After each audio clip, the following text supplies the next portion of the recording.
অনেকগুলো বিমান যখন এক জায়গায় ওঠানামা করে সেই জায়গাকে বলা হয় বন্দর। এই বিমান বন্দরগুলো যেমন তৈরি হয় বিমান চলাচলের জন্য, তেমনি একটা সময় চলাচল বন্ধ হয়ে গেলে সেটা পরিত্যক্ত হয়ে পড়ে। ঈশ্বরদী বিমানবন্দর। ঈশ্বরদী বিমানবন্দর বাংলাদেশের একটি প্রাচীন বিমানবন্দর। বিমানবন্দরটি পাবনা জেলার ঈশ্বরদী উপজেলায় অবস্থিত।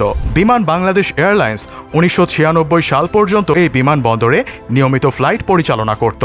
18 নভেম্বর 2013 তারিখে ইউনাইটেড এয়ারওয়েজ এই বিমানবন্দর থেকে বিমান পরিচালনা শুরু করে। প্রায় 17 বছর পরে বাণিজ্যিক বিমান চলাচল শুরু হলেও তা 2014 সালের মাঝামাঝি সময় পরে বন্ধ করে দেয়া হয়। দ্বিতীয় বিশ্বযুদ্ধের সময় এই বিমানবন্দরটি হিজলি বেজ এলাকা নামে পরিচিত ছিল। 1945 সালের ফেব্রুয়ারির 8 থেকে 24 তারিখ পর্যন্ত যুক্তরাষ্ট্রের সামরিক বিমান বাহিনীর 20তম বোমারু বিমান এই বিমানবন্দরটি ব্যবহার করেছিল। পরে তারা এখান থেকে মারিয়ানা দ্বীপপুঞ্জের উদ্দেশ্যে ছোট ছোট দলে বিভক্ত হয়ে চলে যায়।